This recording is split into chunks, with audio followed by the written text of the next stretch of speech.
Awesome.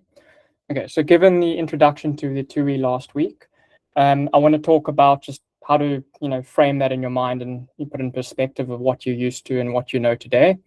So going forward, the TUI, like we said, is kind of think about it as like the future proofing, the entry point into Alice Bold. And so we, obviously putting a lot of effort and a lot of iterations to really make that like sort of the ultimate experience and to really accelerate using and sort of the flows of users building on Alice Bold. So the way to think about the TUI versus your current IDEs.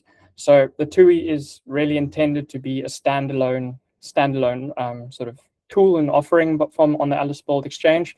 And the idea there is that it's sort of future-proofing against being dependent on any particular IDE. So if you're currently using VS Code, or if you want to be using other IDEs like sort of PyCharm or Golang for Go development, etc., the idea is that these types of, the TUI starts opening up that, and we're not necessarily dependent on the IDE for, making use of all the Alice Bold integrations and flows there.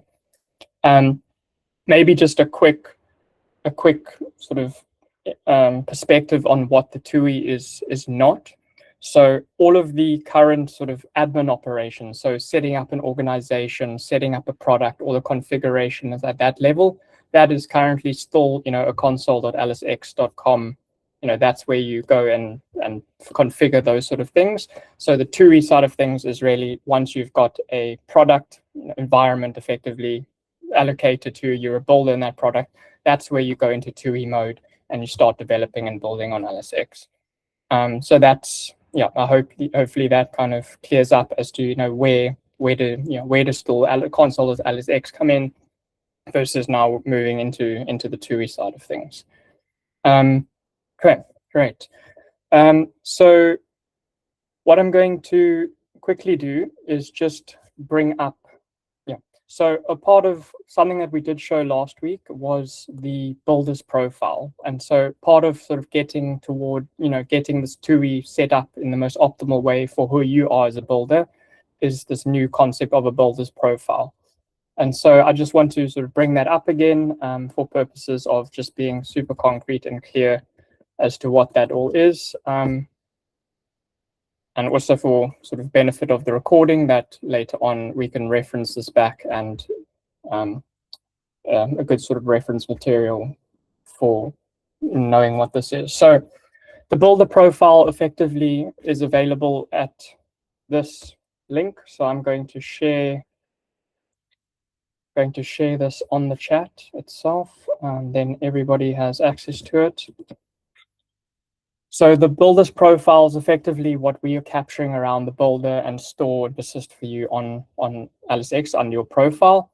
And so we're interested in a couple of things around, what's your sort of platform level experience. So we can obviously like guide and set how verbose the sort of guidance and instructions, etc., for you along the way. If you're a beginner user, you'd obviously like a little bit more sort of hand-holding and a little bit more verbosity. If you're an expert, eventually sort of making your way up to that expert level, you're very comfortable with these things and you probably want a bit less of that. The Alice Bold ecosystem, again, we sort of integrating with the different harnesses that people typically use and get value out of today. And so we're not competing against any of them. We're tightly integrating with them. And so as a builder, you have the option to configure and set what are your preferred harnesses and tools that you're currently using for your sort of building, building on AliceX. And just setting up your preferred, like for example, I'm using Claude CLI extensively. And so this is how my sort of profile is set up. And then of course your workstation. I'm using a Mac. What are my preferred IDEs, etc. So again, Alice. So Nicholas, you just sharing that? Oh, sorry, am I not? I'm sorry, am I not sharing? But the link as well. Sorry, I thought I was sharing that. The link I've posted on the group, on the group chat. Hopefully everyone can see that. But yeah, my apologies for not sharing screen there. I thought it was sharing. Yeah. So again, this is just the build profile page, and yeah, we're just looking to collect some information about you and what your sort of preferred flows and setups look like. So that's really what this is about. And And then importantly, this is how you get started with installing the CLI. So if anybody hasn't yet got that installed on the machine, this is where you'll find that installation script to get that installed on your machine, and then you just sort of follow whatever instructions may be surfaced at that point. So yeah, I've shared the link to the Bold profile in this chat, so you should be able to get to that, and then eventually you'll get to this point. Okay, so I'm just gonna leave it at that for now. Like, please go follow that link for the Boulder profile, go and configure your preferences, how you're working today, and then install the CLI and get started. And that kind of brings us into the next little bit of today. So just going to close that out. So I've already configured the Alice build CLI on my machine, and I want to highlight two things here quickly. So the Alice build CLI was kind of it's pretty much designed with two audiences in mind. Audience number one is us as humans, so therefore the TUI element, so sort of a terminal UI. So that's really optimized for the human experience. So how we navigate and perform our like Alice build operations, but as a human sort of in control, performing operations, creating services, neurons, etc., installing code blocks, all of the things that we'll look at, a little bit down the line in a couple of minutes. And then the second sort of entry point or audience that the TUI or the CLI specifically is designed for is for your coding agents. So all the harnesses coding agents today, they are extremely good at running terminal commands. And so it's a very efficient way to give those coding agents, given that you have the Alice CLI installed in your local machine, the ability to go and effectively run these flows on your behalf, obviously, with your permission, if you set it up to do so, to go and run your builds, defines, deploys, etc. Today, we're going to be focusing specifically, mostly on the TUI elements, so the human-facing component of the Alice CLI. In sort of a later session or another session, we can definitely go a lot deeper and sort of show what that might look like with the coding harnesses and having those flows be quite automated for you, not having to be so hands-on. And that obviously would allow you to, multiply your efforts and what you're able to do quite effectively. So what we have in store for today is really just to go through, having the Alice CLI installed, go through a very practical use case using the CLI of, getting something deployed on Alice build. And we're going to effectively, the idea is to get a little greeter hello world agent going fully through the TUI, and just sort of see how easy that actually is and how easy Alice build makes it to achieve those things. And hopefully that sort of inspires and shows what's possible, and inspires use cases and builds in your own products. So I'm going to need to pick on one or two people from the audience. I'd really love for them to sort of join me. I'm going to be very hands-on, going step by step through this. We're going to share screens, the participants as well, and we just kind of together go through what that looks like. Again, this is being recorded, so for those who I don't sort of pick on today, in the background, please feel free to follow along, and as there are questions, if there are problems, please give us some feedback. I will show when we start going through the flow. We do have a feedback built into the TUI to provide some feedback, but also feel free to use the Q&A in the chat if you stuck at all with or can't manage to get through that. Okay, so I have asked ahead of the time Daniel Holmes. He's very kindly volunteered to be a part of today's session. So Daniel, thanks very much. Is there anyone in the audience, specifically somebody who definitely has updated to the latest CLI? I mean, we can double check that on the fly.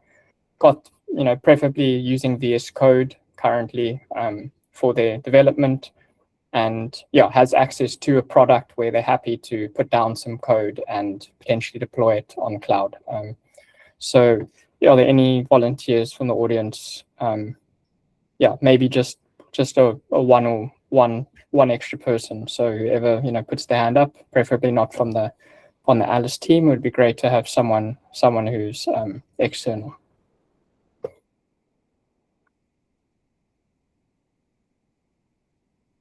Any takers? I'm just trying to get a sense of the guest list here. If I can go and have a look and see who's the first person that I come across that's not in Alice org or not in Agulhas, because given we've got Daniel already. Eric, are you online? Are you willing? George from TechBridge side? Yeah, unfortunately, my LSLI is not updated.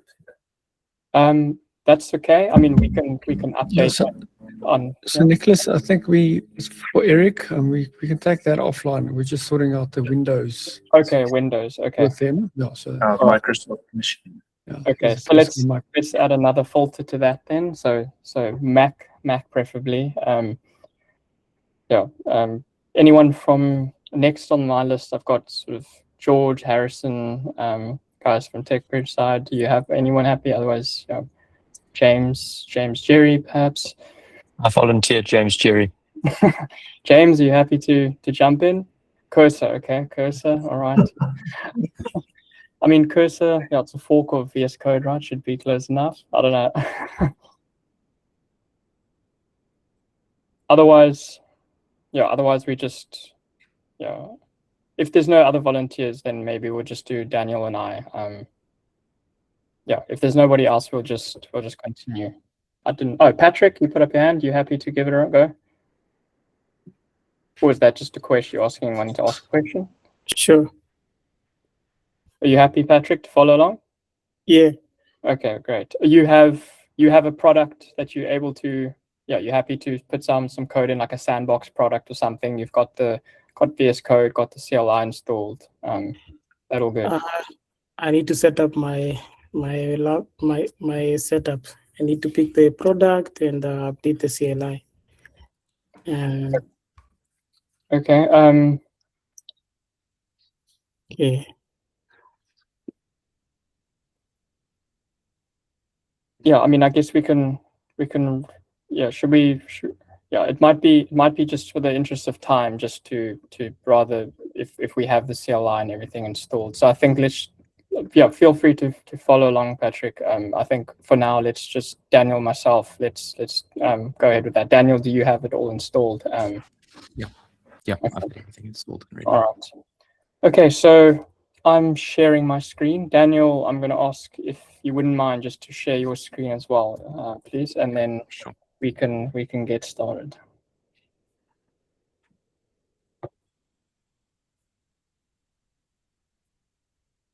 There you go. Great. Okay, so Daniel, let's just do a double check quickly that you are, indeed sort of up to date with all of your CLI and your VS Code. So getting started is really you just type Alice. So that's entry point into the TUI side of things. And if you have anything outstanding, if there's any outstanding packet sort of dependencies like your VS Code, etc., based on your preferences that you set on your build profile, it'll prompt you. But otherwise, if you see nothing, then you should be good to go. I'm just gonna see if I can Daniel's screen to mine. Okay. All right. So Daniel, select an organization that you're happy to do this in. I'm going to do it in Alice. So selecting an organization, in this view, you typically just have your list of organizations available.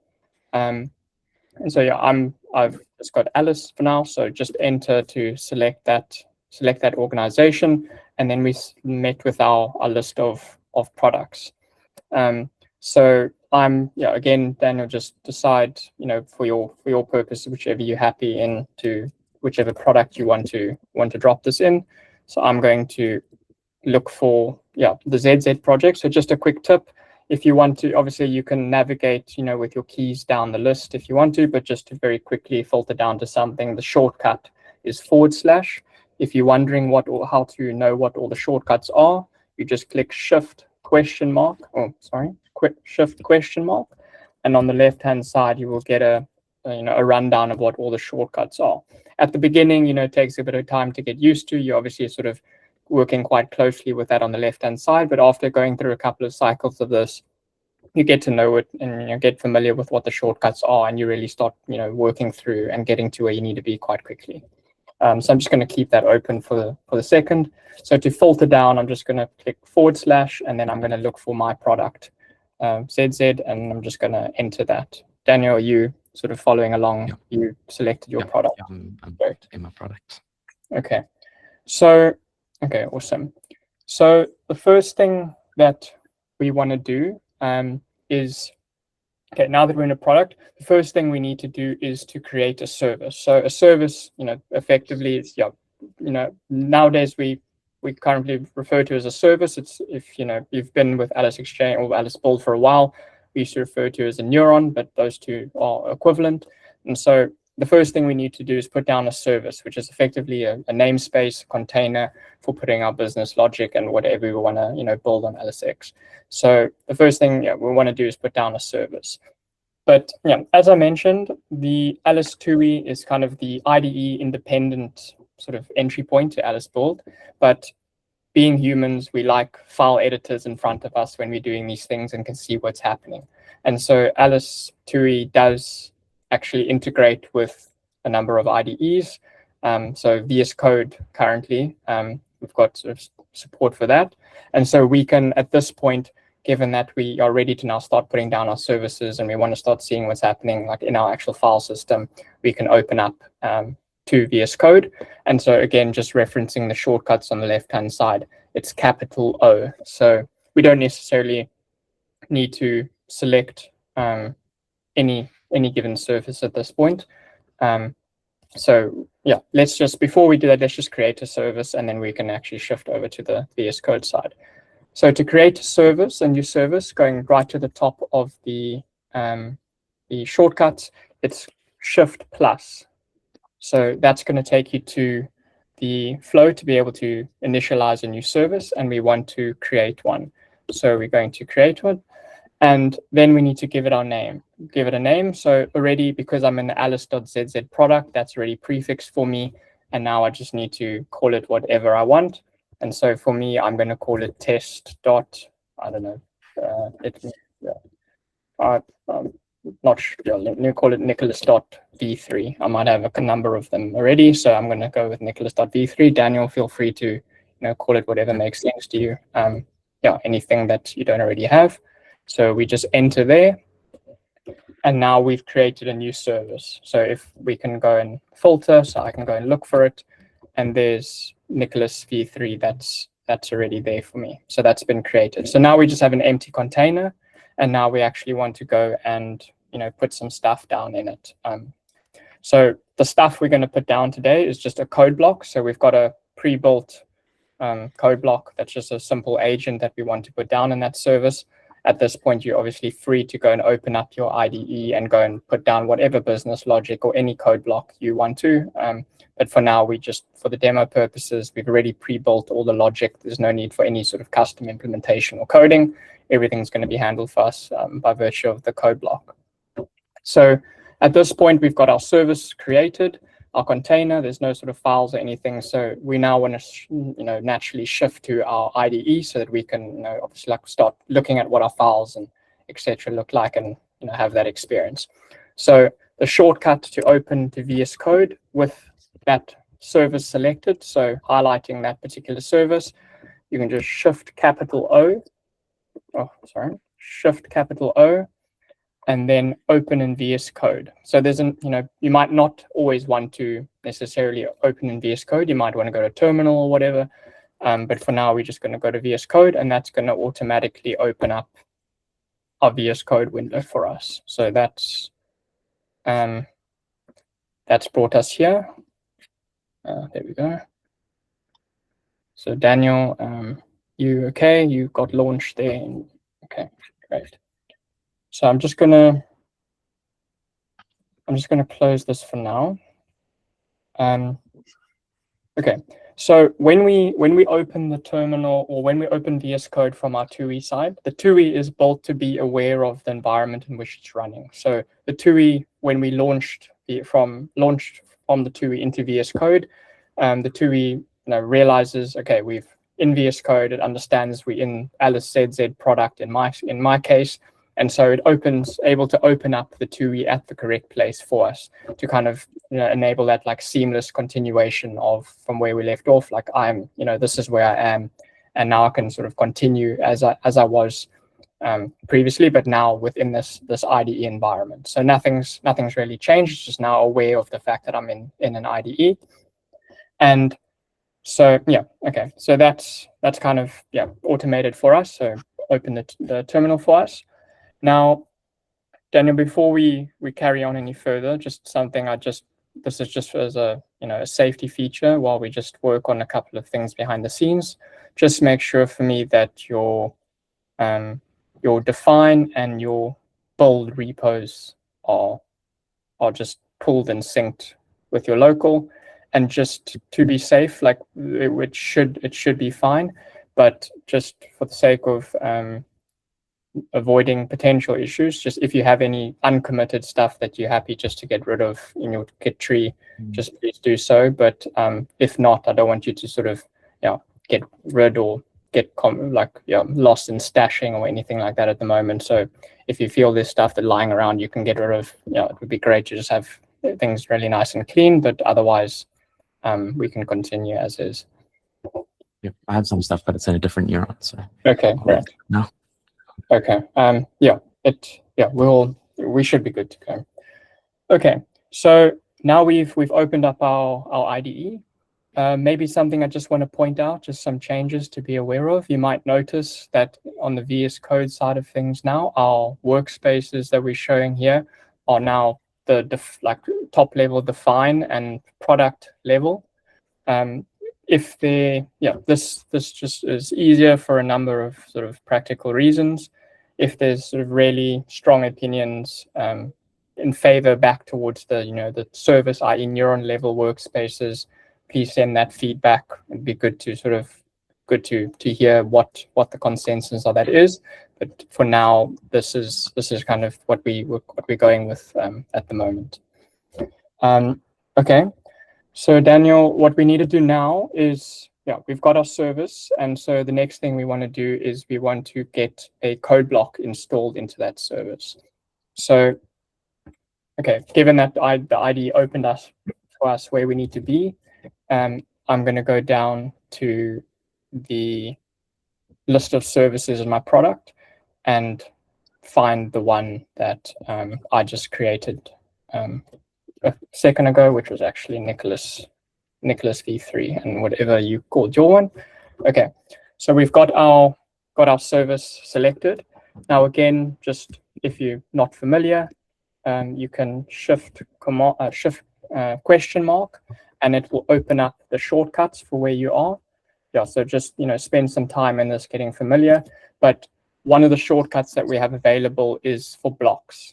So capital B, when you've got your service selected, is going to allow you to start browsing the code blocks that are available to you and that have been made available to you.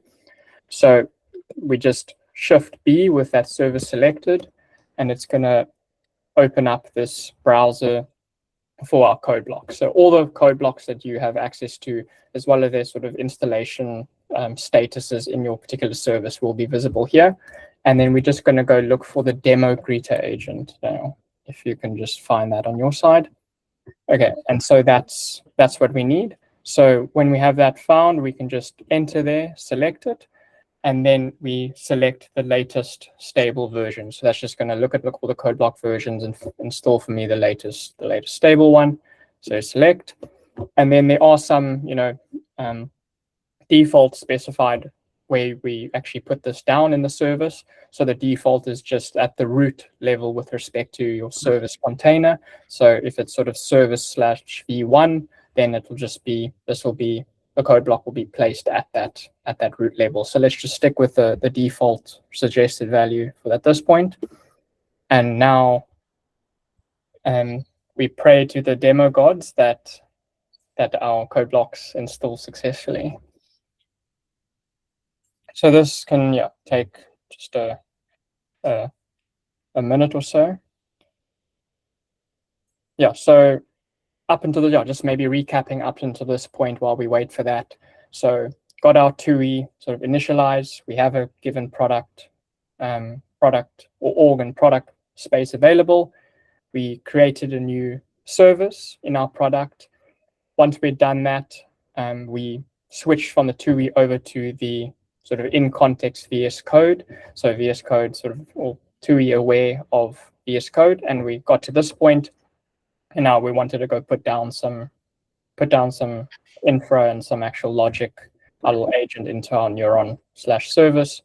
And yeah, we're able to go and browse all the code blocks and seamlessly ask to install that in our service. So that's all happening. So all of these sort of installations that are happening, that's predominantly happening all server side. So, in the back end, it's going to our Git repositories that are hosted, going and, dropping those code block files, doing any parsing and package namespacing stuff that needs to happen automatically, and then eventually bringing that back down to your local environment and, merging and syncing that up all for you, so that you will eventually in your service have those code block files there ready to go. So yeah, this can take a little bit of a minute. We are sort of looking into speeding this up. So it does take a little minute at times, unfortunately.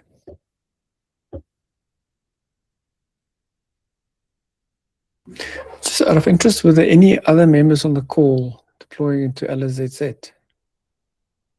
Yeah, is anyone else from the Alice team following along? Yeah. So one sort of thing that we are aware of that can lead to slowness in this scenario is if multiple people are installing code blocks, triggering that flow simultaneously at the same time. So that is something that we're aware of.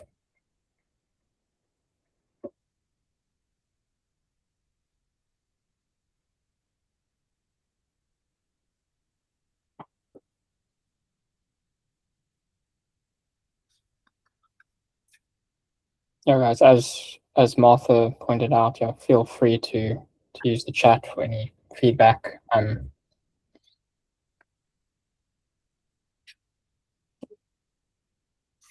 If you are trying behind the scenes and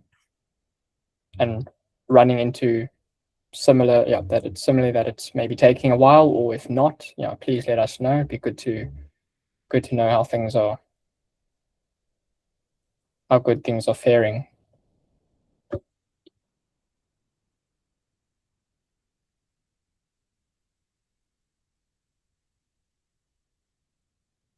Yeah, this is quite unusually long than what we've experienced before. It looks like Daniel's one has installed. Yeah. already. Yeah, Daniel, is yours. Yeah, mine's all done. Okay. Okay.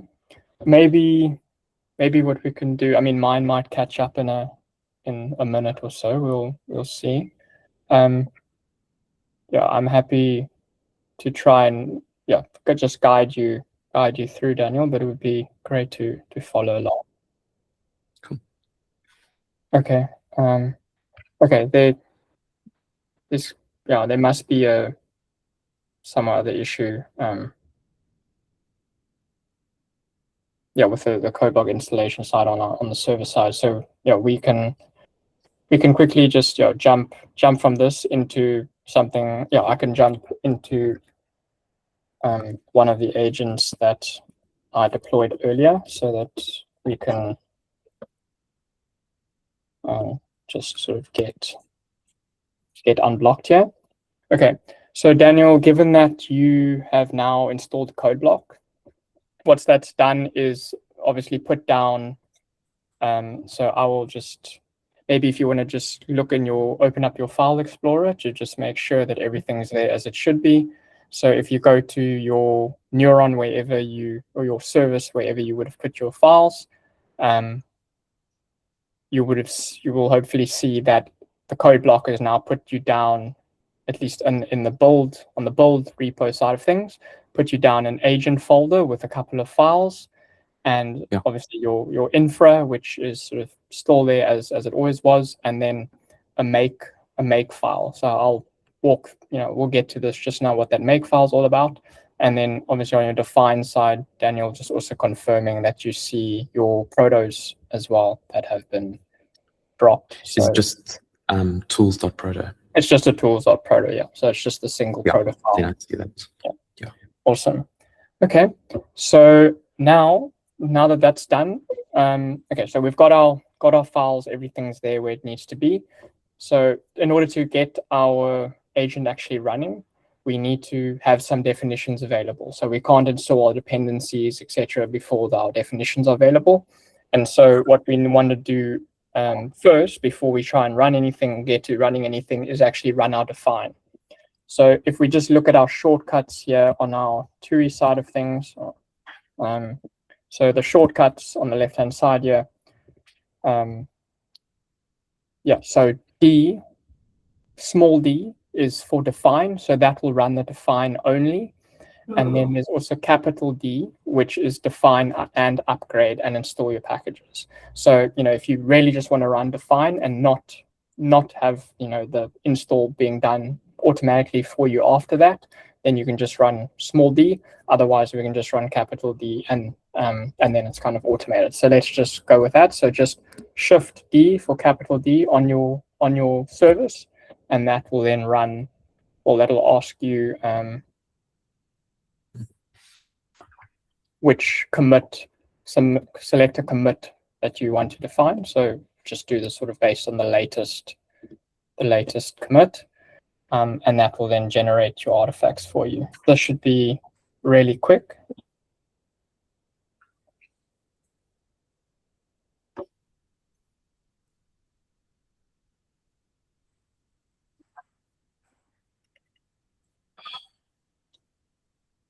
So if you find yourself sort of being overwhelmed with a bunch of notifications, shortcut W clears your notifications from the oldest first, but you can just sort of clear up your notifications, your workspace, just work with a cleaner space.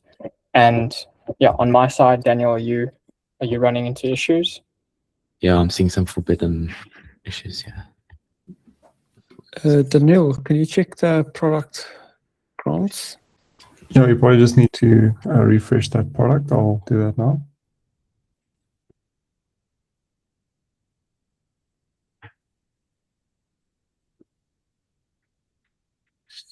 So the define looked like it works. It's just the upgrading.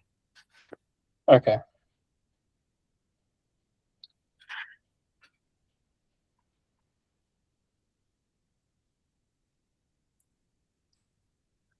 Just Daniel, you said you're checking something out there.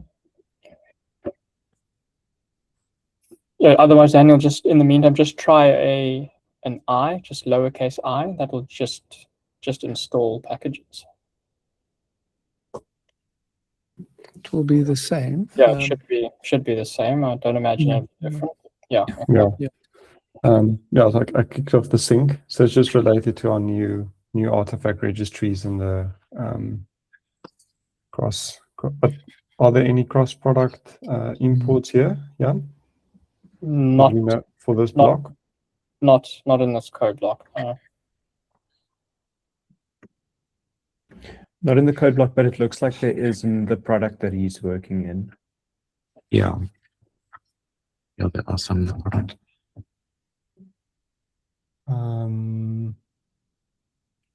So this might be then related to older protobufs, not the package level ones. Yeah. Yeah, it might be like while Daniel's just granting that access. Nicholas, would you just spend a minute on the actual packages, the layout of the packages, which is so yes. The LS board / would be. Yes. No, definitely. So let me bring that up. Okay, so previously, what you'd be familiar with, and what's likely sort of causing the issue, what we see in front of us here, is all of the protobuf definitions, let's just consider the Go case here. All of our protobufs were all compiled at the product level effectively. So, when you're defining a particular service, you're actually regenerating the protobufs across the entire product. That's obviously, quite inefficient, and also, inhibited some of our cross or sort of deployments release framework that we very briefly touched on last week. And so the new sort of package level that we now generate the protobufs is at the actual service level. So it's no longer the internal Alice.services sort of Alice ZZ the protobuf, which is at the product level. It's now at the actual service itself. So Alice.build, and then your org, your product, and then your service name there.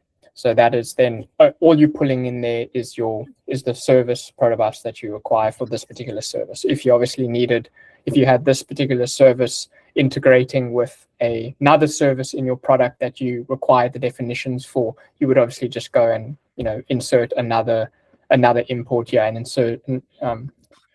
import those protobuf definitions separately. So it's very lightweight what you're pulling. You're not pulling like an entire sort of product of 50 services worth into uploading your service with that.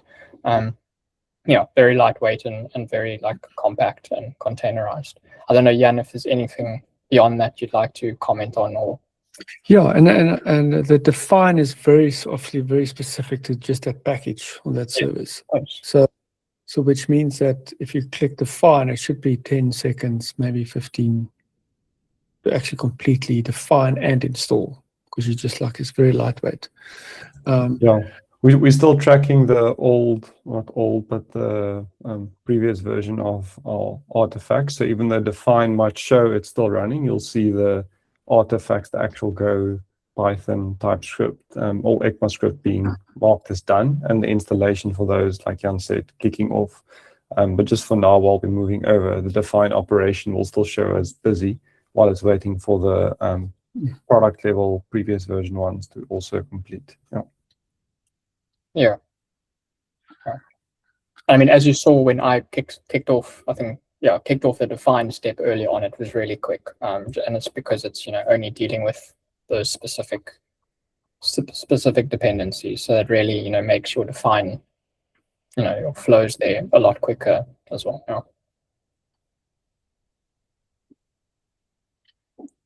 Daniel, are you getting there with your installs? Are you making? Yeah, it looks like it's working now. It's just taking a little bit of time. Okay. All right. Yeah, so Daniel, obviously in your case, it's a blank new service, it's nothing. So when you say go more tidy, it's going to scan all those dependencies and look for the latest and then pull it in. The next time you do that, it's kind of instant because you know the versions.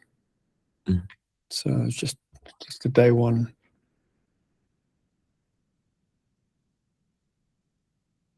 Yeah, it's maybe worth pointing out. I don't know, Jan, if it's worth just pointing. I can point out sort of implications for artifact registry when it comes to installing these new packages, which are service specific, or do we want to leave that for another day going into those details? Are you talking about the migrations or the? No, in the Docker file, there's implications for the Go proxy and the Go NoSum DB. So we have it's in preview. We have a skill that you can take Claude and say, Alice, please upgrade my, to the latest Neuron versions. And it will go through your Docker file, all your packages, and recommend an upgrade. So that will basically take your definitions from product level into package level. Yeah. So you can try out the skill. You just say Alice, I don't know, ask, please help me with the Neuron migration or package migration. I'm seeing some red there in Daniel's screen still. Yeah, sorry, our internet just dropped. Yeah. So it's back now. So I think that's why that happened. Okay, that's right. Just, I guess, I again should be right. Yeah.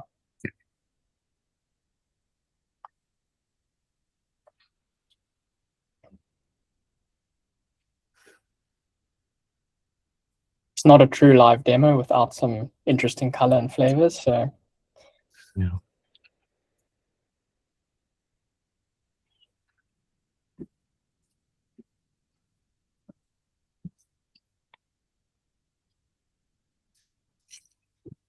yeah, so again, just a reminder, anyone who is trying this in the background, sort of async off screen, yeah, if you're running into similar issues to Daniel or other issues, just please let us know, Q&A or the chat. Yeah, just keep us posted whatever you're running into so that we can jump on those and get them sorted. I mean, the quickest way would be also you could just a letter F. So Nicholas, if you want to show that. Yeah, so we have just introduced a feedback feature in the TUI, so welcome to use that as well. So letter F, oh, sorry, it was capital F, not. Yeah, so just lowercase f wherever you are. The TUI is capturing metadata and context for wherever you are, so like what product, what org, what service, etc. you're actually in. So when we get it on our side, we've got quite a sort of a rich understanding of where these things are coming from, and helps us identify more easily, where potentially things are going wrong. And so yeah, just small f feedback, type in, having issues, install the new package level, go protobufs using I shortcut, for example, and then just sort of send it to us. Sorry, escape for done and send, and then we'll receive that on our end. It looks like everything's done on my side. Cool. Okay, awesome. Okay, cool. So we ran the define, and now we've finally got some local dependencies installed. So given that we now have our dependency installed, we are ready to run our agent, or nearly. Like, there's one important step, and yeah, just this can easily catch you, so just be mindful of it. In order to run any of your cloud services, they obviously depend on credentials. And so we need to set our environment so that, if you're interacting with a Gemini model or any of the cloud services that require, authentication with the service account or whatever, that that's all in place in your local environment.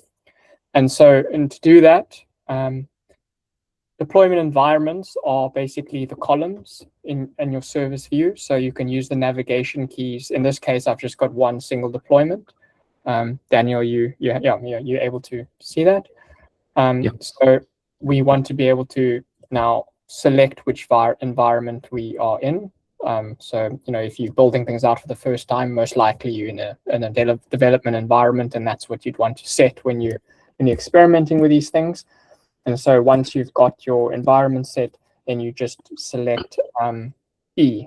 So E will then set your environment, and that's effectively putting down what you would have previously been used to in on the VS Code side of things, or with our extension, putting down your key.json file, setting up your .env file in your .alice folder at the root of your product. So that's what that's doing. So that hasn't changed. It's just a shortcut version of that through the TUI. So yeah, I can see, Daniel, it looks like your environment has been set. And so yeah, now we should be good to go in terms of running it. So I'm going to go back to, I did say I'd come back to this make file. So the make file is effectively, it's just a tool that allows you to specify scripts and things that you want to run quite easily from, pretty much anywhere from the terminal. You can just trigger these things. The TUI looks for any make file at the root of your service directory and will run that for you automatically. And so, yeah, definitely just sort of spend some time looking at this async just to understand the steps here. You can obviously customize this and have this run whatever you wanted to. But I've, very specifically created this make file for purposes of this demo. And the make file, all it's doing is it's basically just launching the ADK web UI on your local machine for you, and then opening it up on the browser. So it's not running any, funny scripts or anything like that. It's just really sort of simple what it's doing. And so, Daniel, when you, given that you've got your environment now and with your service selected, just select lowercase m. So just lowercase m, and that should now, you'll see on my side, that's executed and spun up this new terminal and opened up a web UI for me. Once you do get there, just pause, and then I'll shift screen to the celebration moment for you, Daniel, and our appreciation for you being a guinea pig for today. So if you got that. Yeah, I just need to bring it up to the top here. There we go. Okay, awesome. Okay, so I'm going to give you all the glory here now, Daniel. So you can, when you're ready, just send to your little agent hello or give it a greeting, whatever you want to send to it.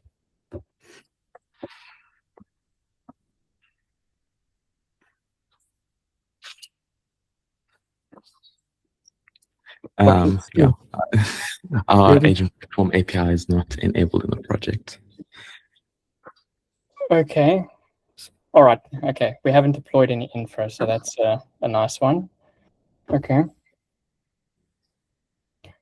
Okay. So what we can do then, let's just go directly. Let's just go directly to build and deploy, and that should. No, this is going to be fun. So it's the first time using any AI platform stuff in this product. Yeah. Okay. Just obviously normal commit. Yeah. Go and tidy in. Yeah. Since we are running short on time, maybe Daniel, if you wouldn't mind, just bring up. I mean, APIs when it comes to Terraform, that sort of thing, whether you set it manually in the console or not, it doesn't actually matter. So maybe just open up to that product, if that Google Cloud project, if you're happy to, and then we just go to agent runtime. I'll just give you a second to get there.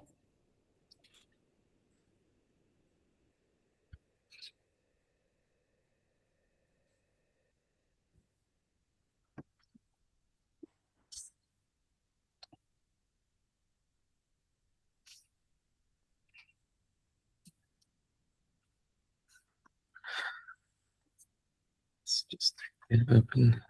Just to the product. Oh wait, that's the wrong one. Just the product tab. The dev one. Yeah, the actual the environment project. Yeah, so the dev, yeah. Okay. And then just search for agent platform for me. See it already. Yeah.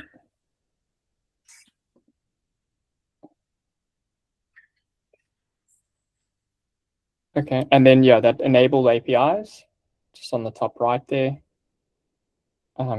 There's no cost associated with enabling these, so just enable them. Just like the first time, agent runtime just recommends a bunch of APIs to sort of get best use out of it. So no implications here, and then that should take. There you go.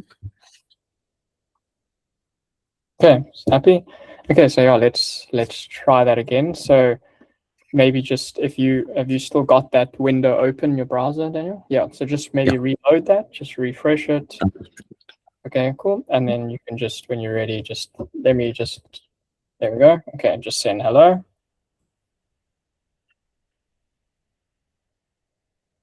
And there we go. If anyone's monitoring my screen.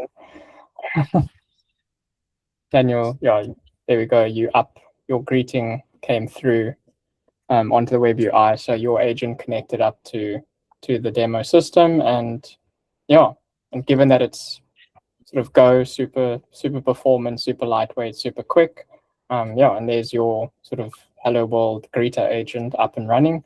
Daniel, the next steps, given that we're short on time today, I'd encourage you to go ahead and try and build and deploy that. The rest of the Terraform is actually specifying agent runtime for you. So to get that deployed onto Google Cloud, and then you can go through the same thing, invoke that on Google Cloud, and then you have the agent running on Google Cloud natively. So yeah, thanks, Daniel. Really appreciate the participation. And yeah, if anyone's been following along on their side and they managed to get the agent up and running, let me know, and you're welcome to send it a greeting and we'll see it come through here. Otherwise, async, please do try it out. It's the demo greeter code block. We'll keep that open for a little bit and encourage everyone to go and give it a try. I see there are maybe one or two questions.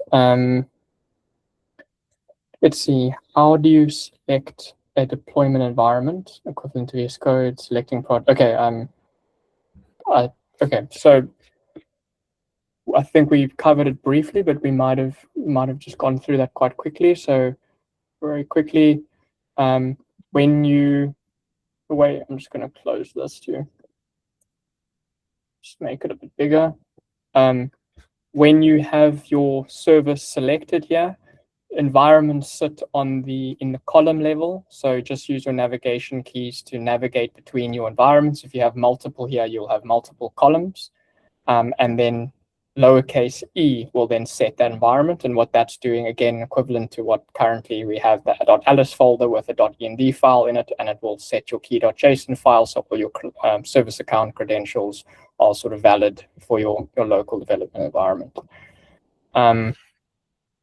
And maybe just worth it's in capital E, you could edit environment variables for those deployments. Yeah. So capital E. Yeah. Definitely encourage everyone to, when you start using the TUI, keep the shortcuts open on the left-hand side. It's sort of you don't always know what the shortcuts are, and you won't know necessarily what's possible. I think the best way, rather than me sort of going through an exhaustive set of them here live today, is for you to just go and try them out, have it by your side, like on the left-hand side, and just start getting familiar and comfortable with them. And very quickly, within a day or two, you'll get the feel of it, and you'll be sort of zooming through to your services super efficiently and quickly. Other use cases for Makefile feature, really whatever you wanted to do. For example, if you were developing maybe a console, like a sort of a TypeScript Vue application, for example, you could have a Makefile, automate your NPM builds for you, or like running Vite or whatever you want to do. So, it's really quite flexible what you want your Makefile to do. The coding agents these days would be, really good, obviously, at generating those Makefiles. So in your favorite harness, open up Claude, whatever, ask it, please create me a Makefile to do X, Y, and Z. It'll put it down there for you, and then the TUI can run that for you, or run them manually yourself as well. You're really free to do whatever is possible within the Make tool ecosystem. And updating envs. So I think Jan briefly mentioned that, but so capital E will bring up your environment, and then you go and select in them. Capital E. You can go and select in them, click enter, and then you can go and change that to false, for example, and then update it, and that would update your envs. You would also see there's a shortcut for adding a variable. So A will add a new variable, so you can go and add new ones, also all through TUI. So really, spend some time with the shortcuts. Can feel a bit tedious at first, but you really get there quite quickly. I think there's the last question we maybe have for today. What is that? Maybe the little tick box next to development on the screen indicates the active environment. Okay. So you see that little tick box? Yes. That's how you know this is the active one. Yeah. And then what effectively happened when Daniel had to set up agent runtime in the console? I didn't follow how that affected his local agent spin up. So I mean, we're making use of Gemini's Gen AI package, even in the local agent. yeah, So even though it's running locally, we're making a hit to Gemini as the agent brain, basically, if that makes sense. In order to do that, we need to have those APIs enabled. Does yeah. that make sense? Yeah, and I mean, just to be clear, when what Daniel was running there was pure local, like, so that wasn't deployed on agent runtime yet. Like, to get to that point, we would formally run our build, to set, our commit at the infrastructure level at our build code, then go and actually formally, build and deploy to cloud, set up all the infra, etc. At that point, it would be on the cloud. What we did today was just a local version of that using ADK Web UI, which is a tool that ships with ADK, Agent Development Kit. Yeah, so it was all local, nothing to do with agent runtime, at least for where we got to today. Nicholas, can you press E, just E to set the environment? Yeah. So just to that last question, you can see that's where that ENV is configured. So Yeah. in terms of looking across different products, because they're kind of separately configured, you can have different environments across different products at the same time. It's literally saving the .env file in that folder. Yeah. Okay. Cool. All right. I think that's it for what's coming through in the Q&A. Look forward to seeing if we've received anything in the TUI feedback. Yeah, going forward after this call, if you using the TUI, running into issues, or have sort of suggestions around what might improve that experience, just it's lowercase f, wherever you are, send us a message, describe what you're battling with, describe what you'd like to see or what can be improved, and we'll get that. And yeah, we'll obviously communicate then in future sessions, take those on board, and make it sort of better and better as we go. All right, but I think that I don't think we need to leave any more time for Q&A. I think what's come through there seems to be where we're at for now. So yeah, well, thank you again, Daniel, for being willing to sort of guinea pig today. And yeah, just give it a try, download, set up your profile, get the TUI installed, start, trying to get through that teething pain of something new and familiar, and it will definitely be worth it. You'll definitely find yourself in a day or two working a lot faster. Awesome. Okay. Yeah. Thanks. Thank you everyone for joining. Yeah. Look forward to all the feedback, and we'll see you again in 2 weeks' time for the next one. All right. Okay. Cheers, everyone. Cheers. Bye.